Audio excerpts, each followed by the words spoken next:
I am so excited to be here with Jessica Lorimer and talk about how you can add a corporate revenue stream to your business in less than an hour a day. Welcome on the show, Jessica. Thanks for having me. I'm genuinely so excited about this. I am excited too. So, we have been connecting a lot recently, and I think our listeners will hear that.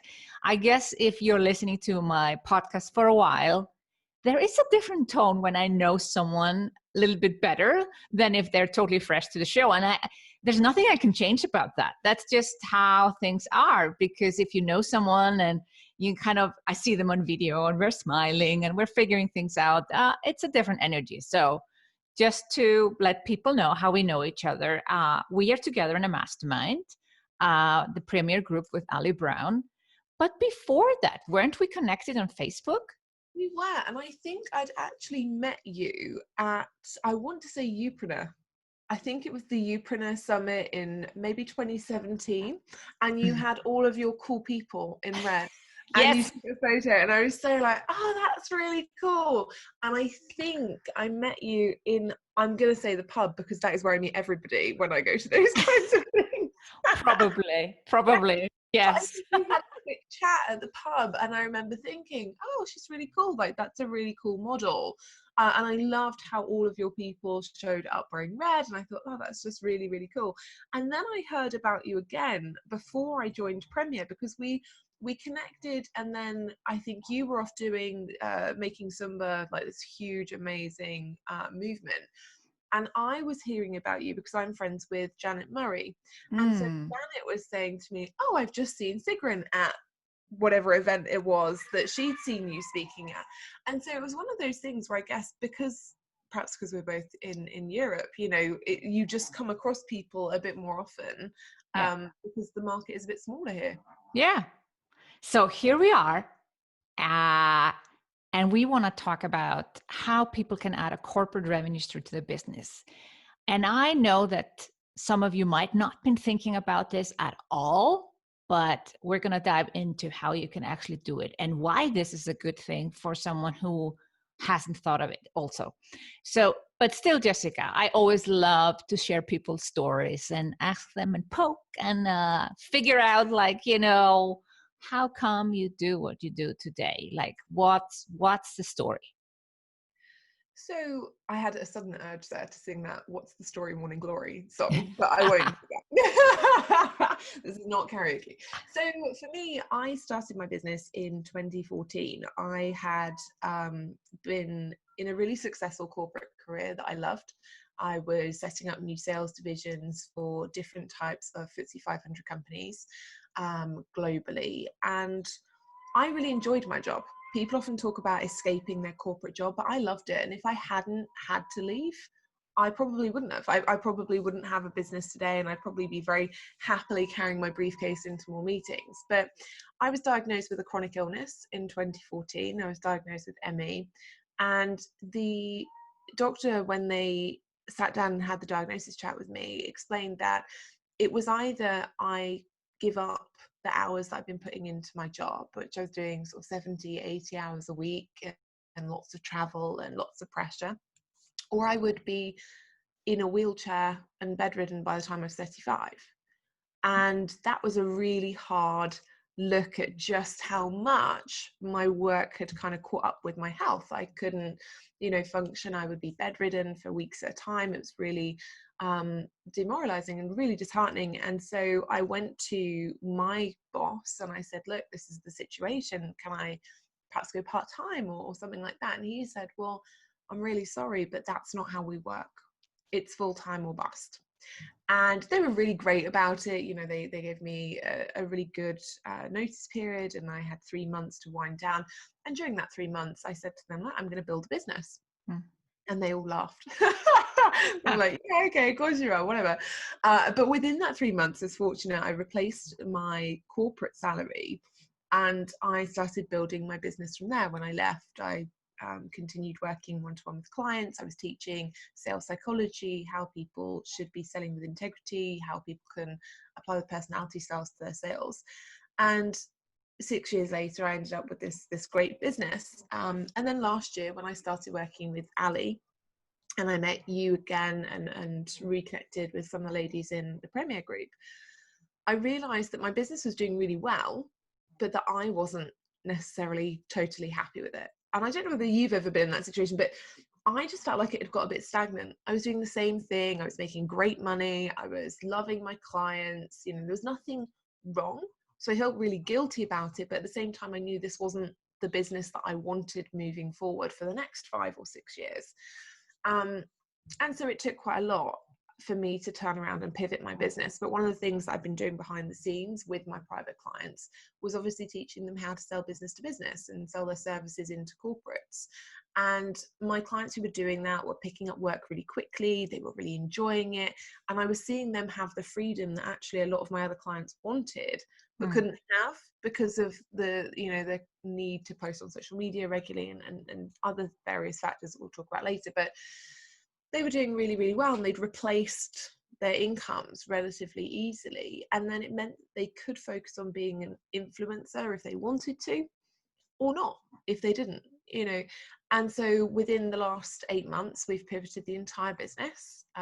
We set up a brand new podcast. We created our first or inaugural Converting Corporates event, which we sold out in November, which was huge because I wasn't expecting to. Which is always good. And we are focusing on a program that I run, and we're aiming to have about 150 people in there by the end of the year, and we're at 35 so far, so we're not doing too badly. Yeah. We're pushing on. But yeah, it's been a big transition. Yeah. So that's where we are. Yeah, I think it's interesting. You build a business and you think it is what you want to be doing. And then you realize at some point, I'm like, oh, this wasn't actually where I wanted to end up. Yeah, it's so strange, isn't it? Because I think a lot of us go through these phases with businesses where, a lot of people start and they'll do one-to-one coaching, and then you build a business of one-to-one coaching and you realize that actually it's a lot of work. And so that's why most people then move to group or memberships and things like that. And I just ended up in that boat. I'd done the one-to-one, I'd done the group, I'd done the membership, and I'd done it all really successfully. I was very, very fortunate. And then I went, yeah, no, I'm not enjoying this anymore. And, it wasn't that I didn't love my clients. It wasn't that I wasn't proud of how well they were doing. It was just, I didn't want to show up every day and talk about the same things every day. So corporate revenue does not come as a, let's say, oh, you wake up and like, oh, I want to add corporate revenue to my online business. And you might even be in a situation, many of the listeners might even be like, well, my online business isn't that successful yet, so why should I be doing this? Or it's super successful and then like this even maybe less of a reason to do something about it. So why would someone do that? It's such a good question. So, and there are two angles. If your online business is not yet as successful as you would like it to be, it's much simpler to sell to corporates. So actually, if you want to give yourself the cash flow to help your online business take off, and you don't want to go back into a full-time job, get a corporate revenue stream. The average UK corporate sale is worth £10,000. The average UK B2C sale is worth 1,500. So effectively, you could actually work less hard to generate 5 times the amount, and that would happily supplement, your online business when it's struggling. And believe me, over the last 6 years, my business is, like I say, I've been very, very fortunate, but I've always had a corporate revenue stream because it helps me develop my skills as a trainer. It helps me understand what shifts are going on in the market. It gives me credibility and authority that I perhaps wouldn't otherwise have in my industry. And so if you're a successful business owner and you think, well, hang on a minute, why should I just add more money to the bottom line? It's not so much about necessarily just adding more money. Yes, there is that huge potential for 10,000, 20,000. I've just had a client who had a multi 6-figure deal signed with a company in January. And it's not just about the money, even though it's there. It's about am I always learning in my business? And sometimes we're not. Sometimes we get to that point, like I did last year, where we're just kind of coasting. And we're going, all right, well, this is great, but what else? And actually working with a corporate in some way, shape, or form, whether it's remotely or face-to-face, or creating a license training, or turning your existing online course into a license training, it gives you a different level of expertise, because only the truly qualified can sell successfully to a corporate. And so it does give you a different expertise, it gives you a different visibility, and it gives you more credibility in your market. Mm. So give me an example of what you would be actually selling. Are you selling your time, or are you selling something that is a little bit more scalable? So you can do both. And again, it's one of those things, just like in the online world, where most people start out with one-to-one or done for you, and then they'll migrate. Sometimes we see that with people who sell to corporates. There's not necessarily a hard and fast model for it. But with corporates, you can either do or sell face-to-face offers, like, for example, lunch and learn sessions, workshops that you deliver in person or virtually, but live.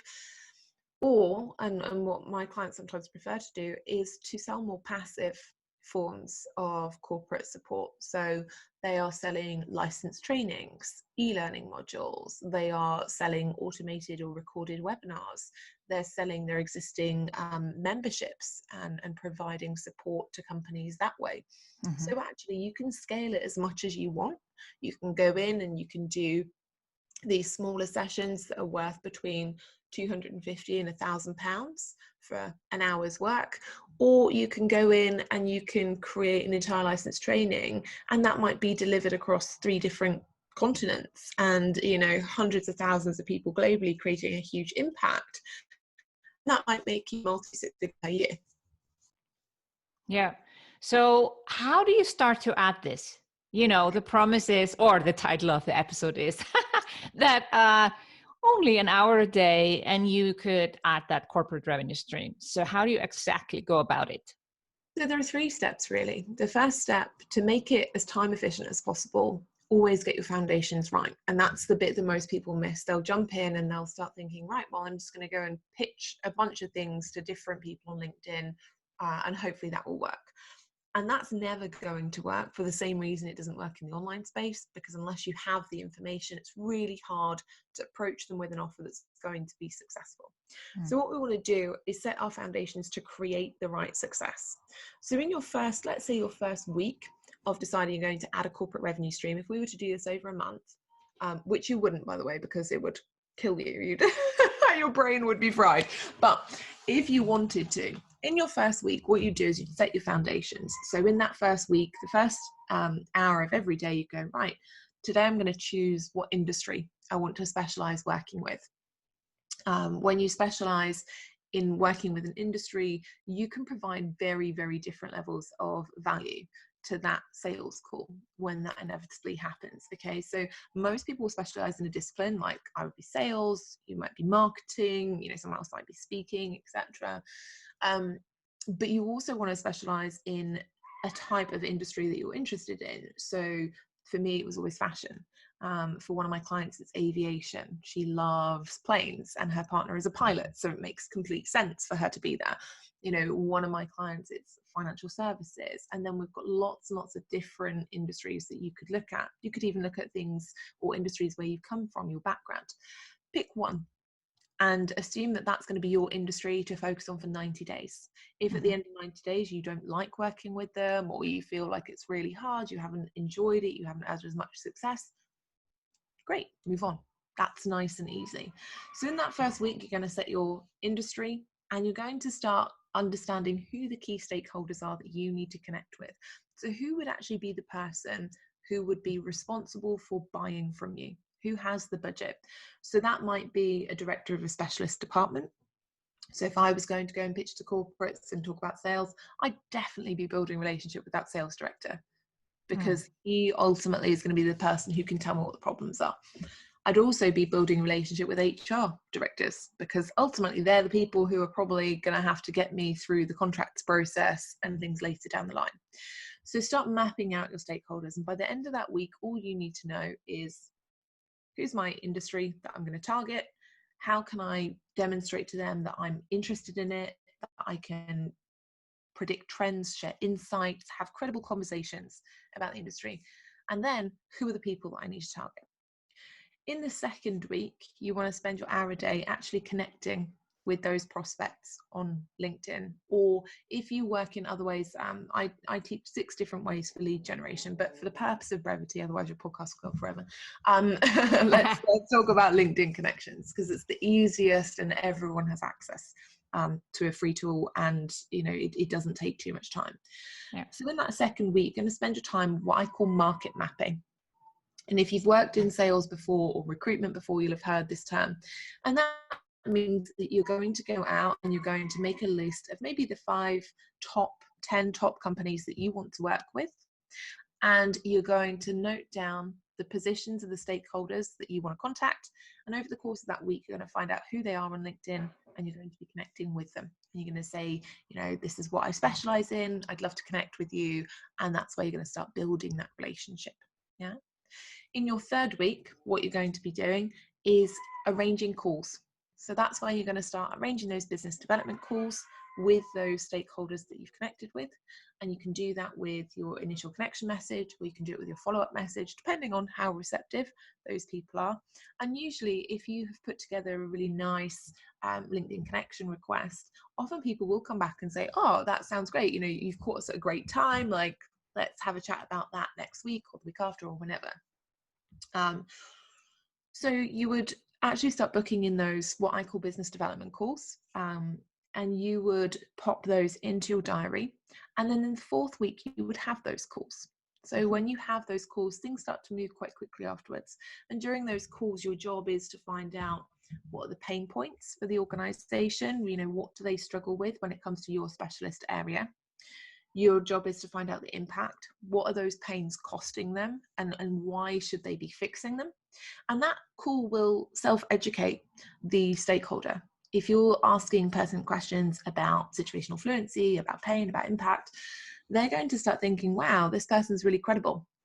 And yes, they're right, we do have this issue, but they're not going to have that experience has anyone ever heard somebody who thinks they're an authority? They show up in the space, and I see this a lot online, and someone will write a really great post. I don't know if this has happened to you, but you'll write a really great post about something, and someone will immediately jump into the comments and be like, well, actually, I'm the expert in this, and you're like, oh man, really? Like, yeah, that's how you decided to share your expertise? Not cool. And so what we want to do for these stakeholders is not to have that experience. We don't want to ring them and be like, well, I'm the expert, blah, blah, blah, blah, blah, and talk at them, because that doesn't actually teach them anything. It doesn't educate them that they have the problem. And frankly, you showing up and saying, well, obviously you have this issue because everyone else does, is rude and offensive. And that's going to get them on the defense. Even if they don't like the company that they're working with, they're going to be like, well, I don't like this woman, and I'm not going to tell that my company's rubbish and that they're not prioritizing X, Y, because why should they? Yeah. So make sure that when you're having those calls, you're almost coaching people to the point where they recognize, oh yeah, actually this is something that we struggle with and we should be doing something differently. And at that point you can say, great, would you like me to talk about some solutions with you? Perhaps we can brainstorm, like, what would be the best fit for your organization. And do you see what happens there is you naturally position that sale with them. Yeah. They've got to the point of education, they're interested, great, let's offer them a solution. And that's what happens. And in a month, that's how your entire business can just turn around. And obviously you can shorten those timescales. If you do great with LinkedIn connections, for example, and it's really easy for you to book calls, you'll find that timeline decreases. Most of the people who start working with me to sell to corporates, they're landing their first client within 6 weeks. That's a very, very short time, but it's because they're getting those foundational pieces right, and that's moving them forward much, much quicker. But someone might be listening right now and said, oh, I don't see what I've got to sell to corporate. Like, I have no idea. And I know you have a good example. We have lots. Yeah, you have There was this lady you told me about that does menopause. She is amazing. Okay, Yeah, so this phenomenal. this is a great example of how something that you think you can only sell to individuals, and now she's selling to corporate. So explain that a little bit more. So Julie, first and foremost, is one of my favorite people in the world because she is a marathon runner, she's a gin drinker, and she is the only person that I know who really, she grits her teeth and she goes for it. And in 2018, December 2018, she came to me and said, Jess, I'm not happy with my business. And she had been selling one-to-one services to women going through the menopause. She'd been doing that. She had a big Facebook group of about 1,500 people. She had been doing all of the right things. She was on social media. She was writing newsletters. She was doing it.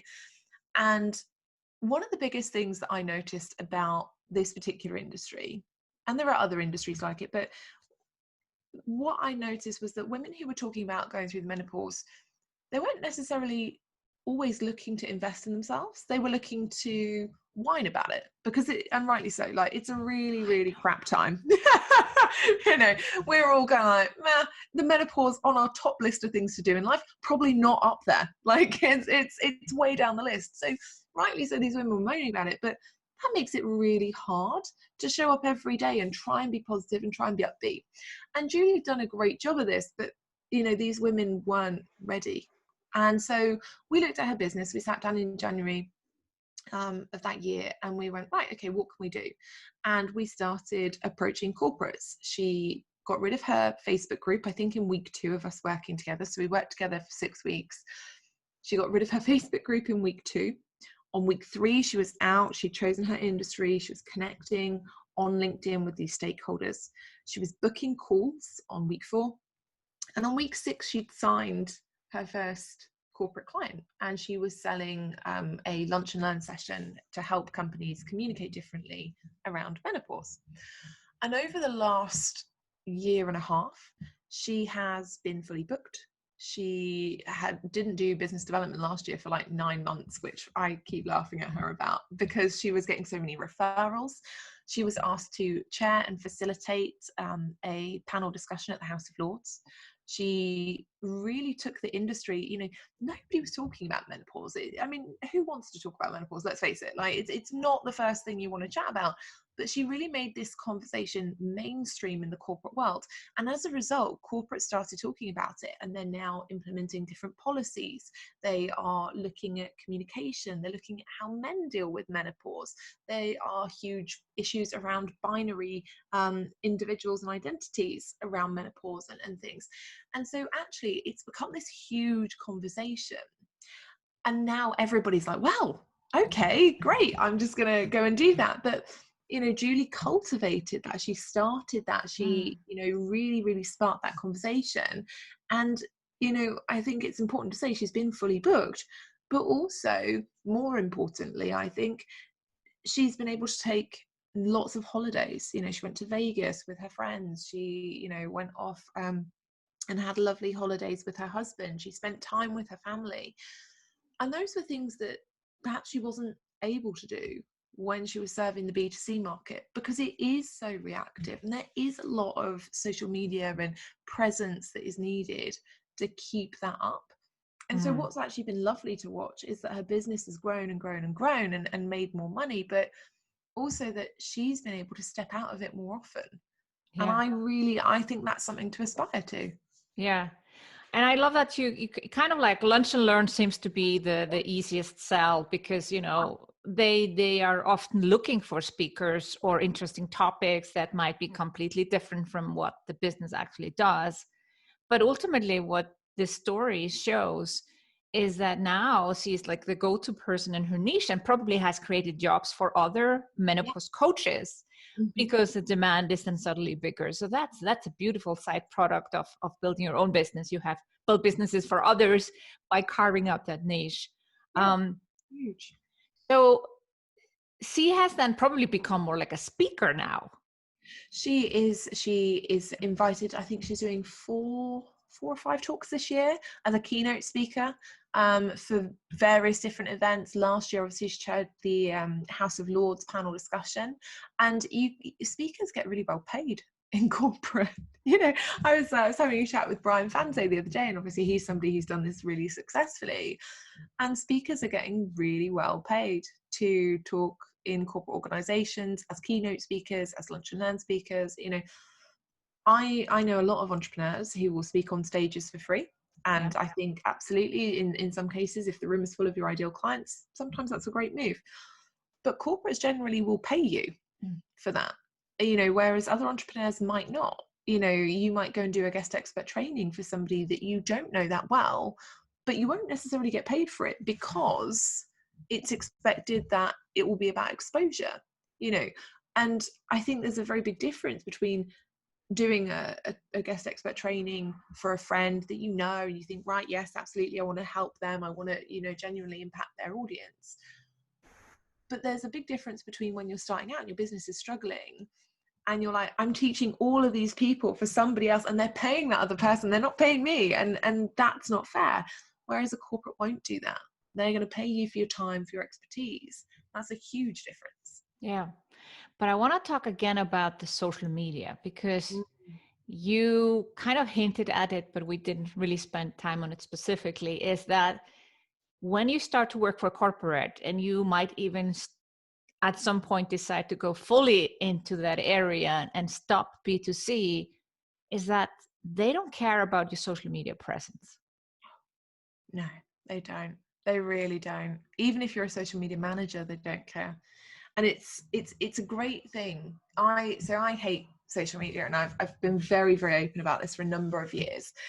I think it's so pervasive, and it's incredibly dangerous for people to see the highlight reel all of the time. And I know that we're all guilty of it. Let's face it. My Facebook feed is mainly made up of my dog. You know, that's pretty much all I talk about.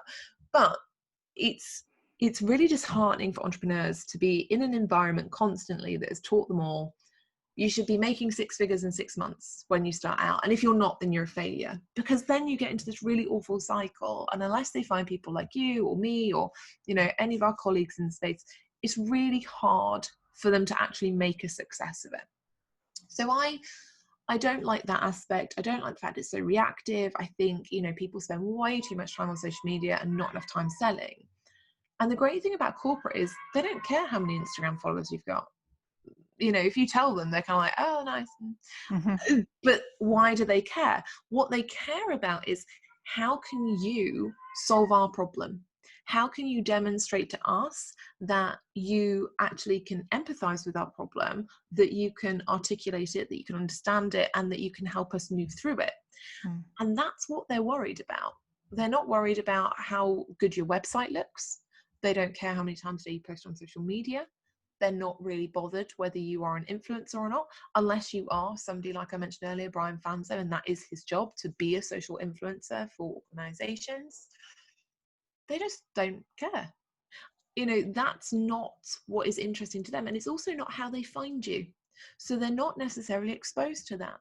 What they are exposed to is, you know, quality content that you might put out on LinkedIn. For example, if you are somebody who likes to write articles, or you love video or podcasting, whatever, great, promote that on LinkedIn, and you'll get people who listen, who are interested and engaged. What I always say to people is that corporate stakeholders are the people who are more likely to consume your content, and they are usually focused on higher barrier to entry content, things that make them think, things that provoke discussion, you know, posts or podcasts or videos or downloads, white papers, reports that are designed to challenge something they believe in some way so that they can change something. They're not looking at, you know, have you got a selfie with Gary V? They don't know who Gary V is, quite likely. No, they don't. Like, you know, you don't know. What they are looking for is, are you congruent? Are you talking about the same things, or are you flip-flopping? You know, 1 minute you're talking about menopause, the next minute you're talking about nutrition. That's not going to make sense to them. So you've got to keep it congruent, but you don't actually have to produce tons of broadcast content, because they're not, you know, your HR manager isn't scrolling through the LinkedIn feed going, oh, I wish somebody who did health and well-being would come and talk to us about Pilates this week. Oh, let me scroll through and see if there are any posts. That's not relevant to them. What they are going to be looking for is those proactive relationships that you're building. And that proactive relationship building is way more important than anything you're going to post on social. Yeah. And they are used to being approached. Because I get a little bit annoyed when I get LinkedIn messages, especially if someone sent me a friend request. I accept it because I say, oh, well, this is a woman. She is in the coaching, whatever, consulting industry. I'll accept her. And the next day they want to sell me something. Yeah. Like that is really annoying. But you are saying in the corporate world, this is very normal. It is very normal. And if we look at how businesses differ, so for example, it comes back to what I was talking about earlier, actually, when we're talking about, if we don't know that somebody has a problem, it's not really fair to assume that they do and try and sell them something, because that's what makes them uncomfortable. That's the problem. That's the problem. They assume you have a problem. They're trying to sell you something. And I'm like, I'm sorry, I have a multiple 7-figure business. And they were trying to sell me how to get to 6 figures. And I'm like, you didn't even go to my website or read my profile. Like, excuse me. But that's the thing, it's offensive and we take offense. The great thing about corporates is that it's way more transparent. So, and they understand that they're using LinkedIn as a professional networking platform. And that's the thing. A lot of people, when we're in the online space, we forget that we should be using this as a professional networking tool. And that doesn't mean spamming people with stuff they don't need or want. What that does mean is proactively building relationships with people to find out if you can help them. And maybe you can't. There will be occasions where a company will just be like, oh yeah, we're not prioritizing that until 2022. Sorry. And that's whatever. What can you do? But the reality is that if you're approaching people on LinkedIn, you're transparent about it. You're saying, hey, I'd love to connect with you because I want to create a white paper about this, or I want to talk to you about that. They have every right then to say, oh, yeah, that'd be great. Or, I'm not the right person for you to talk to about that. You need to go and talk to somebody in whatever department. Or, no is a full sentence. Yes, no is a full sentence. I like that. Yeah. And that's the great thing about it. It can be much more transparent. I think in some ways that's why people worry about selling to corporates, because it is more transparent, because your rejection might be you just get a no one day and you're like, oh, but why? And you might not ever know. That's the thing. But the reality is we're not looking at our social media posts and going, oh, well, only 38 people liked that. So what about the other 5,000 people on my friend list that didn't? Like, what was wrong with the post? We're going, oh, great, 38 people liked it. Woohoo, we feel validated. So I think, you've got to start, if you're looking to add a corporate revenue stream, don't be afraid to be transparent. But don't pitch off the bat, because that's just rude. Like, you don't know who they are, you don't know what they need. But building relationships with the intention to sell is never wrong on a professional networking platform where you're transparent about that from the beginning. That's the important thing. Someone approached you on LinkedIn, Sigrun, and said, hey, I'm a VA that specializes in working with 7-figure business owners because I realized that you have different needs and capabilities across your business. I'd love to connect with you and stay in touch in case you need support. You might go, oh, okay, well, I don't need that right now, but I'm happy to connect. And I'm happy to say, look, I don't need it right now, but happy to connect and keep you in mind. Yeah. Right? It's a very different prospect. It's transparent and it's intentional. But it's not that awkward, oh, let's be friends. And then, oh, you have a dog, I have a dog. Oh, we should chat. Like, I hate the ones that, oh, we should catch up. Catch up? I don't know you. I have no idea who you are. And they're like, we should catch up though. And I'm like, about what? Give me an agenda. Oh, no. Like, we just catch up. And then you have this really awkward, 30-minute conversation where they clearly want to pitch you, but they don't know how. That's awkward, that's uncomfortable, that's sleazy. But connecting with somebody and saying on a professional networking platform, I'd love to connect with you because XYZ, gives them the opportunity to say yes or no. And that's really, and that's the opening door you need, because after that it's just talking to people, from person to person. Yeah, exactly. So I love the menopause story. I think that comes always to my mind, because I was like, does this work for everyone? I'm like, oh, the menopause story. Yeah, okay, it does work for everyone. It does. It really does. And I have clients, they're doing, you know, they're in incredible industries. There are lots of people who are working within mindset, who are working with executive leaders.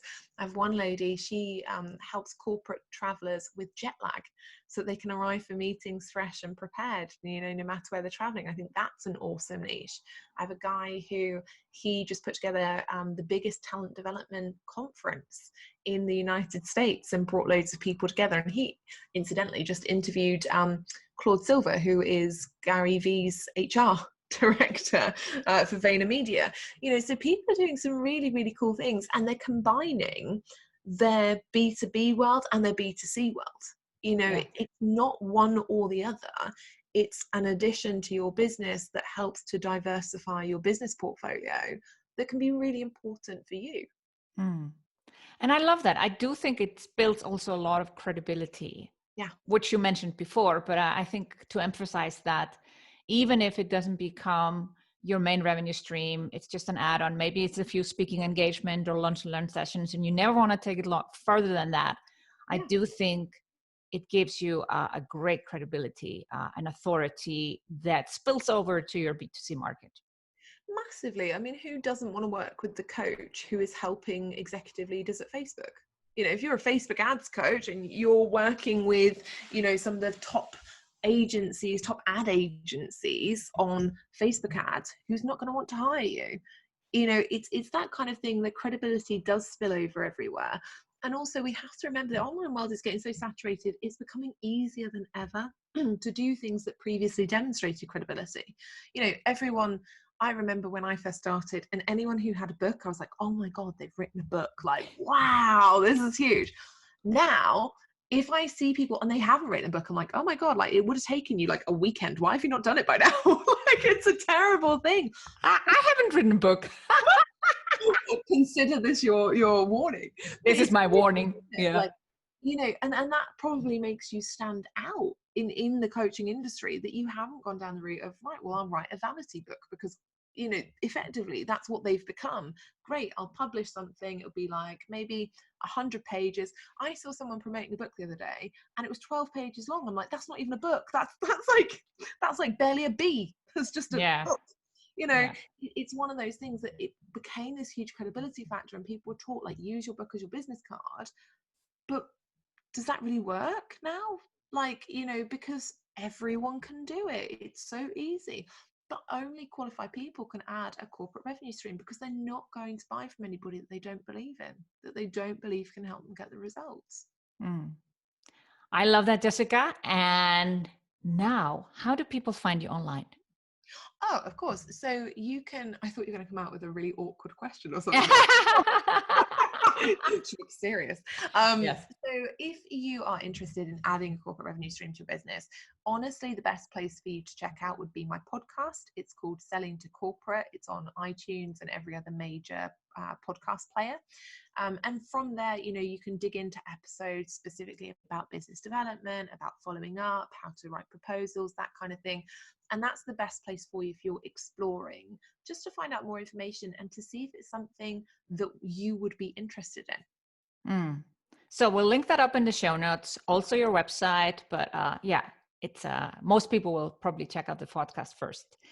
Jessica, it's been a pleasure, and I'm looking forward to see you very soon in Miami, right? That's the next time we'll see each other. Yeah. I'm very, very excited. I can't wait to give you a big squeeze. Okay. See you soon, Jessica, and thank you for coming on the show. Thank you so much for having me. It's been an absolute blast.